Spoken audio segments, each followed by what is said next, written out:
Welcome, my dear students.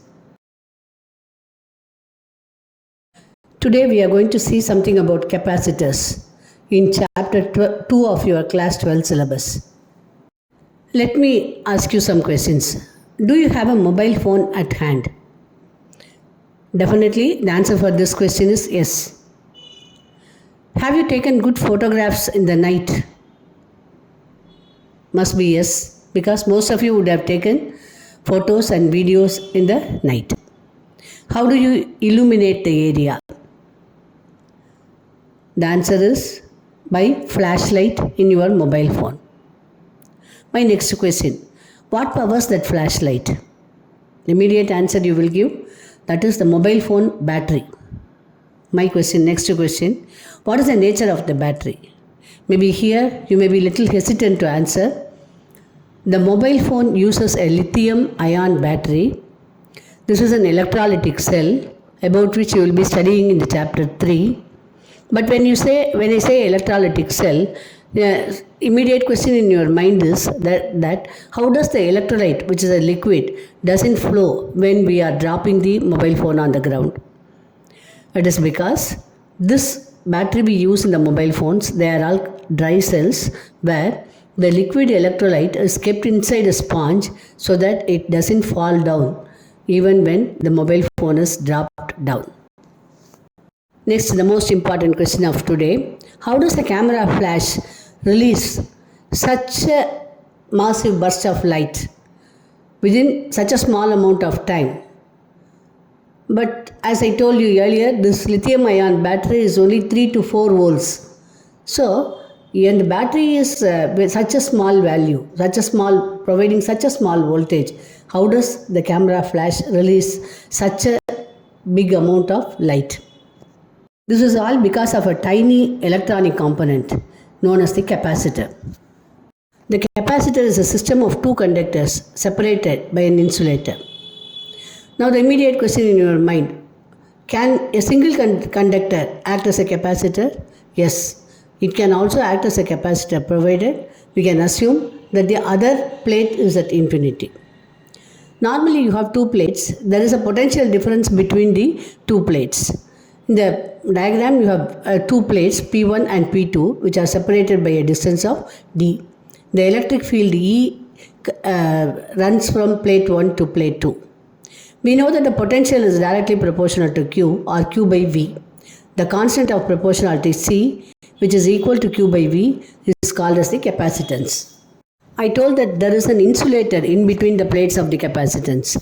And you all know that the dielectrics are also having insulating properties. There are no free electrons available for conduction in the case of dielectrics. So, what happens when a dielectric is introduced between the plates of the capacitor, fully occupying the region? So, if the distance between the plates is d, then the thickness of the dielectric is also d.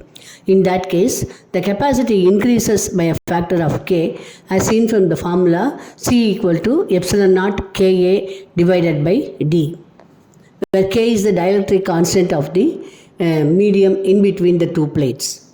The next question is, when the dielectric is occupying the space partially, that means the thickness of the dielectric is T and the distance between the two plates is D, then the capacity becomes epsilon naught A divided by D minus T plus T by K, where K is the dielectric constant. With this background, we are going to do some problems now. Let us read the first problem. You can read the problem from the screen. A parallel plate capacitor with plus Q and minus Q charge on two parallel metal plates are separated by a distance d. If the plates are immersed in a tank containing kerosene oil, that is a dielectric, the electric field between the plates what will happen to the electric field? The electric field normally becomes reduced because the electric field, new electric field, is nothing but E naught divided by K, where K is a dielectric constant. The dielectric constant is always greater than 1, and hence the electric field arising when a dielectric is introduced between the two plates of the parallel plate conductor will be less than the original value of the electric field. Let us move on to the second problem. The second problem statement is a dielectric slab of dielectric constant K and thickness equal to 1/4 of the plate separation, which means T equal to D by 4, is introduced between the plates of a parallel plate capacitor. Then the capacitance becomes, you have to calculate the capacitance. As you know, as we have seen previously, the capacitance value is given by epsilon naught A divided by D minus T plus T by K, where here T equal to D by 4. So this capacitance becomes 4kC divided by 3k plus 1, and hence option D is the correct answer for this problem. Let us start the third problem. A capacitor of capacity 10 microfarads is connected across a 12 volts battery, which means that the charge from the battery is 10 into 12, which is nothing but 120 microcoulombs. Later, the space is filled with a liquid of dielectric constant phi, which means the introduction of the dielectric material increases the charge by 5. So, if 120 was the original charge, the new charge will be 5 into 120, that is equal to 600 microcoulombs. Now you have to calculate the charge that flows from the battery to the capacitor. So that is nothing but the final charge minus initial charge, which is nothing but 600 minus 120, that is equal to 480 microcoulombs. The next question runs with reference to a figure. In the figure, you have a parallel plate capacitor which is filled with not a single dielectric, a combination of 3 dielectrics. As per the figure, we find that there are 3 dielectrics. The length of the plate is divided into half, A by 2, A by 2. So the length of each dielectric is A by 2. Regarding the thickness, for the dielectric with a dielectric constant K1, the thickness is D by 2. For that with K by 2, the thickness is D by 2.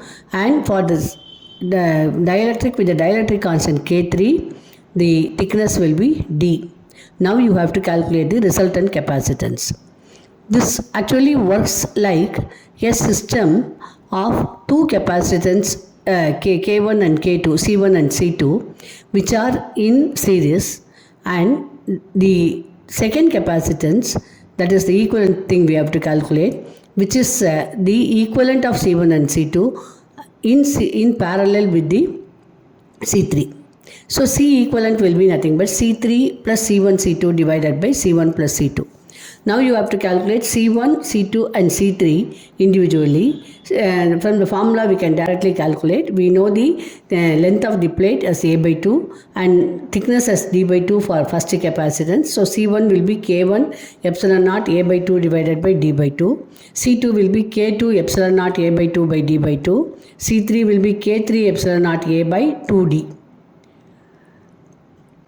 So C equivalent will be C3 plus C1 C2 divided by C1 plus C2. From this we can get the value of the equivalent capacitance. Welcome my dear students.